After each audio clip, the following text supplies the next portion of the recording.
This is a delight to be able to welcome you on Mother's Day 2021. What a joy it is to celebrate this occasion. Today we remember the thousands who lost their mothers since last Mother's Day. And so this is really your first Mother's Day without mother. That must be very painful. And I want to invite you to replace your grief with memories of their strength, the strength of your mothers, of their courage, their sacrifices, their wisdom, their creativity. Take some time today and reflect on those areas and give God thanks for how He used those character traits to shape your own life and cause your grief to be turned into moments of joy. We're not trivializing grief, it's very real, but how do we deal with it? Did you know that more men than women have died because of COVID-19, the COVID-19 pandemic? And in looking at the stats, I became very interested in what could contribute to this. And at least two reasons seem to be coming from the studies. One, higher levels of drinking and smoking among men seem to make them more vulnerable to the impact of COVID, and many are dying as a result. But also some studies are showing that women seem to be more biologically resistant to the virus. And I find that particularly interesting in my study. In honor of Mother's Day 2021, I would like us to study the resilience and the wisdom of women. By resilience, we're talking about the ability to withstand adversity and bounce back from difficult life events. Resilience, I want to look at through the eyes or the lenses of Abigail, as seen in 1 Samuel 25. There are three main characters who appear in the story. The first is David. Understand where David is. He's not yet king. He's anointed, but not appointed as king of Israel. He was anointed by Samuel. And in 1 Samuel 24, we read where Samuel dies, or rather even at the beginning of 1 Samuel 25, that Samuel dies. And he is now being pursued by the existing king, or the king at the time, Saul, who somehow literally wanted to get his neck. And so Saul is pursuing him. But in 1 Samuel 24, David spared his life. He had the opportunity to take the king's life, and he said, no, I will not do that. He escapes and he relocates to a desert to avoid the king, as seen in 1 Samuel 25. David sends 10 young men to request food from a wealthy man. David assumes the wealthy man would return kindness, for kindness David had shown earlier to himself and to his men. Instead, the wealthy man refuses to help, and he chases the 10 men away, empty-handed. I want you to capture that story with me as we go to 1 Samuel and read a few verses from verse 1. Follow with me, please. I'm reading from the New International Version.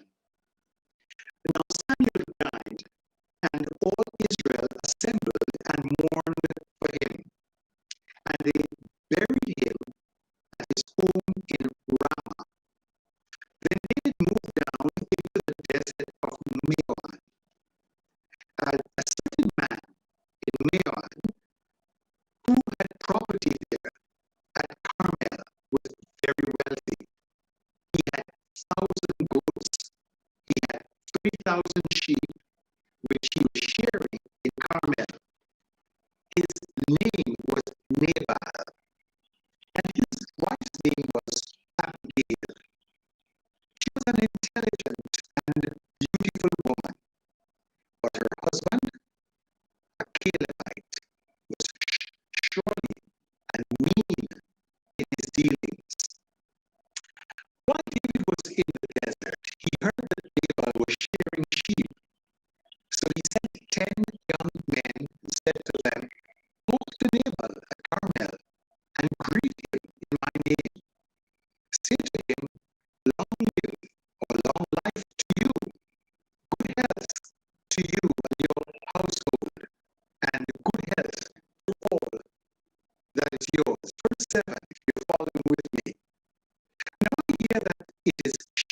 clearing time.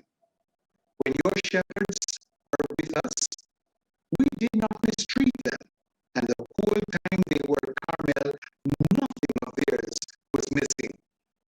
Ask your own servants, and they will tell you. Therefore, be favorable toward my young men, since we have come at a festive time.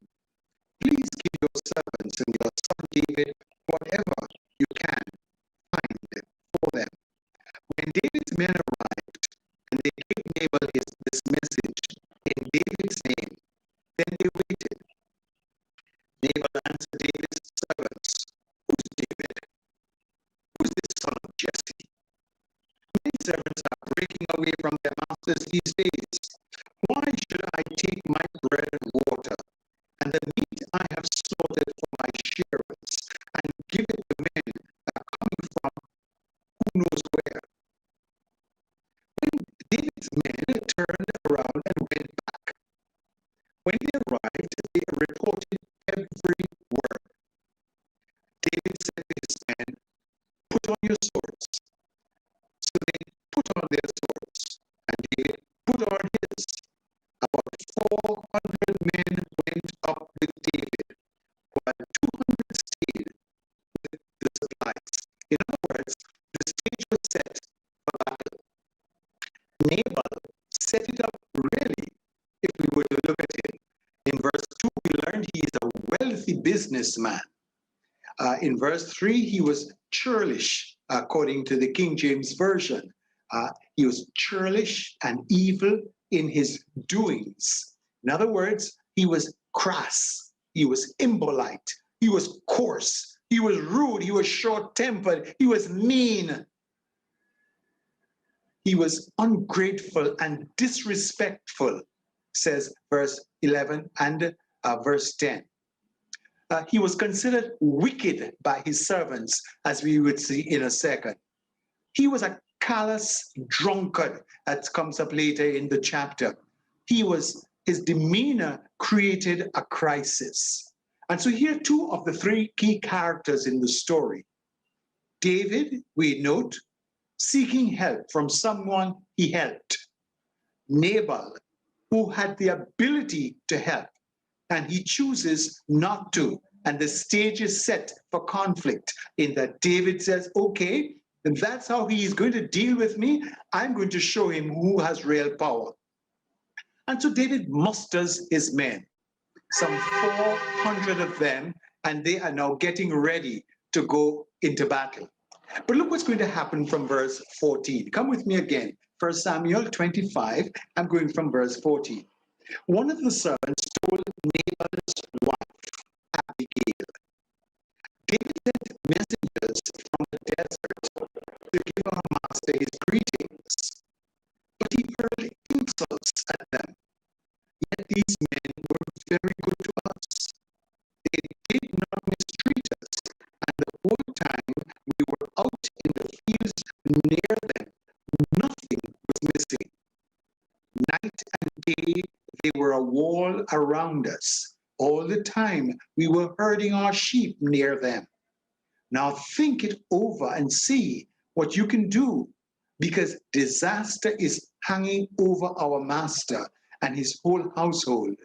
He is such a wicked man that no one can talk to him. Abigail, his wife, lost no time. She took 200 loaves of bread, 2 skins of wine, 5 dressed sheep, 5 seahs of roasted grain, 100 cakes of raisins, and 200 cakes of pressed figs, and loaded them on donkeys. And then she told her servants, "Go on ahead, I'll follow you." But she did not tell her husband, Nabal. As she came riding her donkey into a mountain ravine, there were David and his men descending toward her, and she met them. David had just said, "It's been useless, all my watching over this fellow's property in the desert so that nothing of his was missing. He was paid, he has paid me back evil for good. May God deal with David, be it ever so severely, if by morning I leave alive one male of all who belong to him. When Abigail saw David, she quickly got off her donkey and bowed down before David with her face to the ground.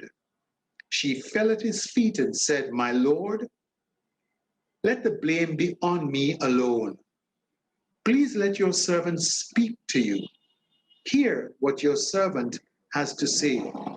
May my lord pay no attention to that wicked man Nabal. He is just like his name. His name is Fool, and folly goes with him. But as for me, your servant, I did not see the men my master sent. Now, since the Lord has kept you, my master, from bloodshed and from avenging yourself with your own hands, as surely as the Lord lives and as you live, may your enemies and all who intend to harm my master be like Nabal.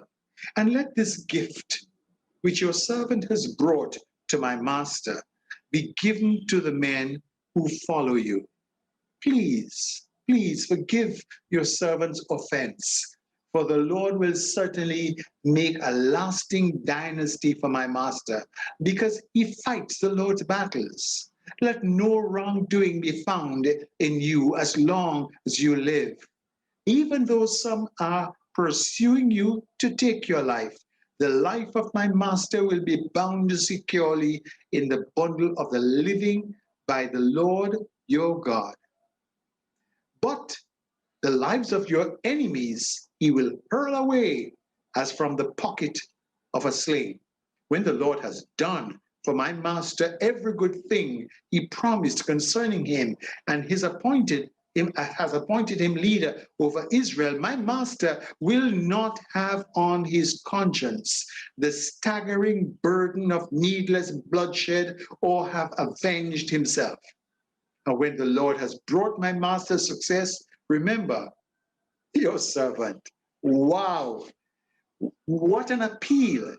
Try to understand how Abigail and her introduction changes the tone of the story. An intelligent and beautiful woman, says verse 3.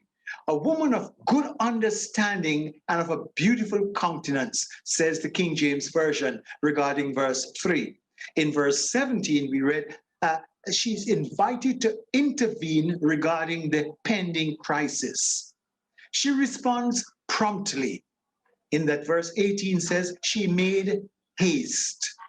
She worked with a specific plan. She assumed, or amassed rather, food for David and for his men. She sent men ahead of her. She did not tell her husband of her plan. She personally approached David. Wow.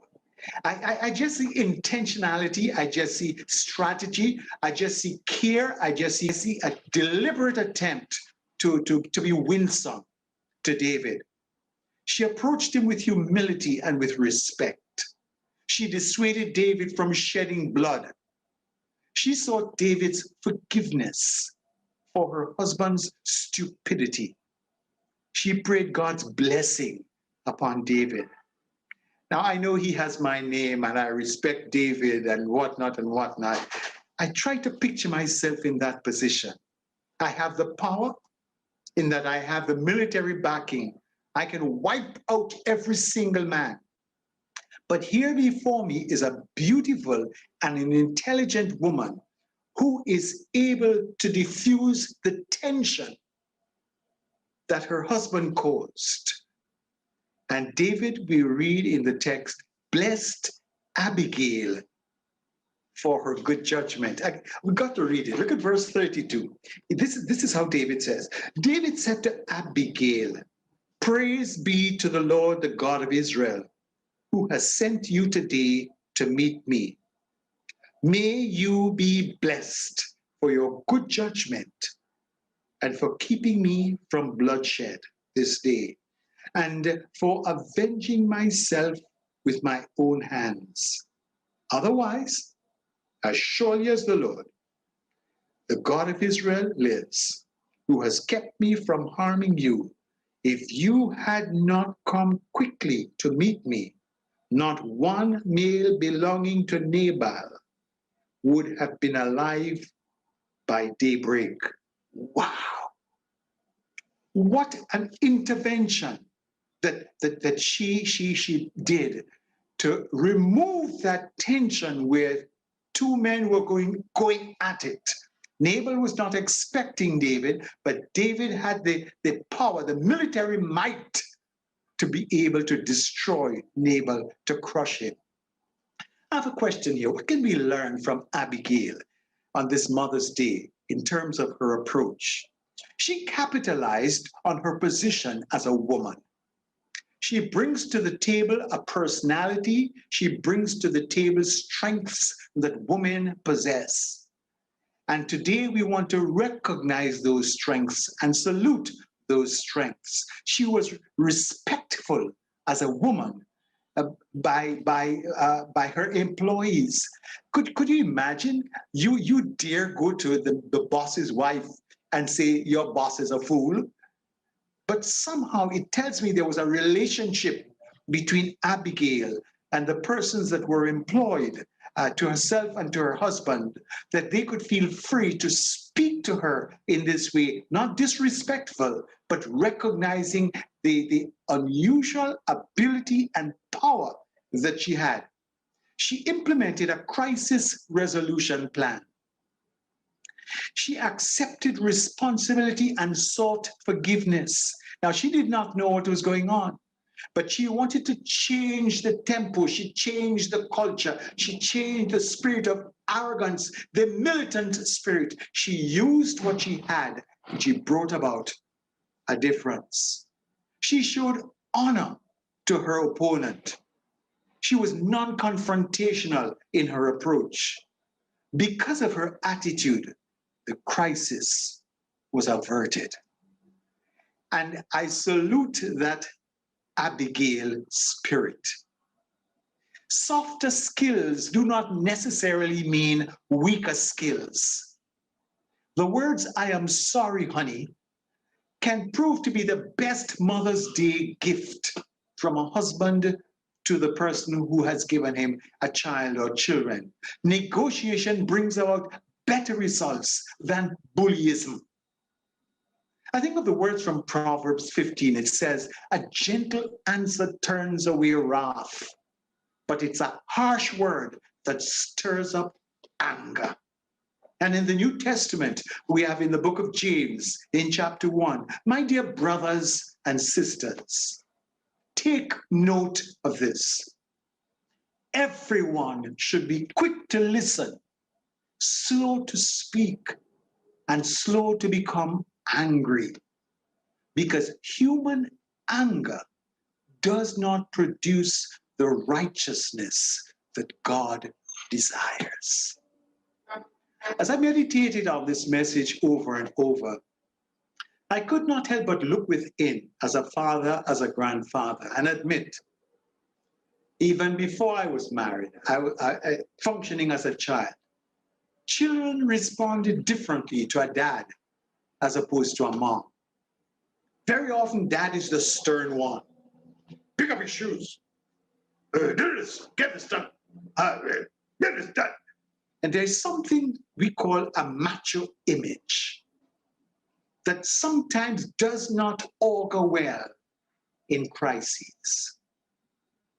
My mind goes back to my own childhood. Well, I was a young man then. I was actually married.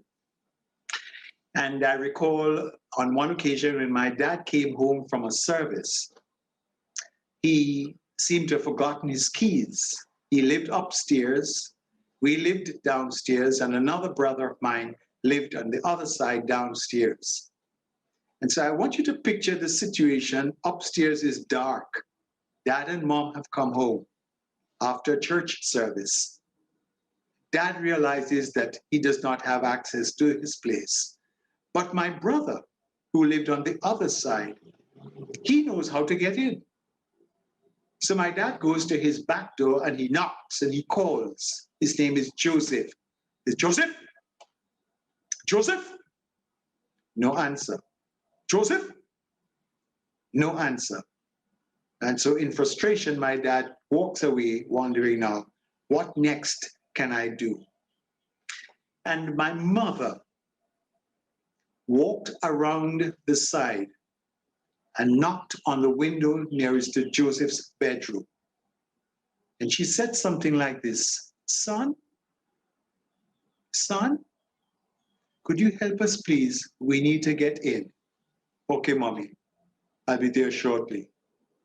And before you know it, he was able to enter. He was able to open the door and he said to my wife later on, sometime the following day, he said, if it wasn't for mommy, you see, he was still there shout and shout and shout. He heard every word. But somehow my dad, he was a loving dad, but using this kind of macho image, thought that this is what would work. Joseph, with the intent of having him respond. But what worked was the Abigail touch from my mother. Son, could you please let us in? And today I want to salute that Abigail touch in our women.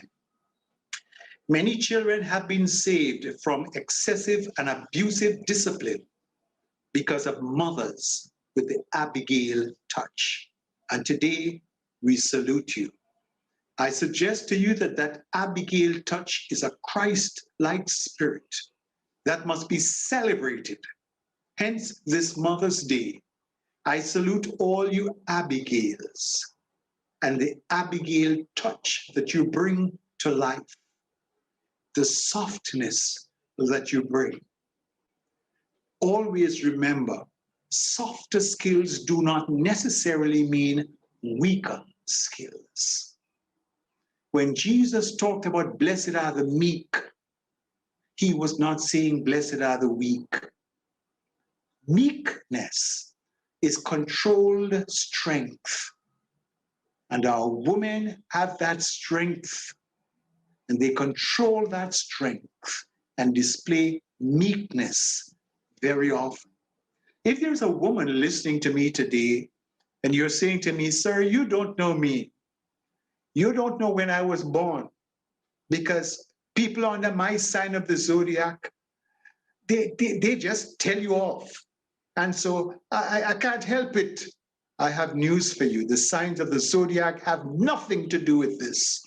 It is the control of the Spirit of God in the life of the individual, working through the personality of the individual to accomplish gentleness, meekness, winsomeness. And today, I salute all godly women for that Abigail touch.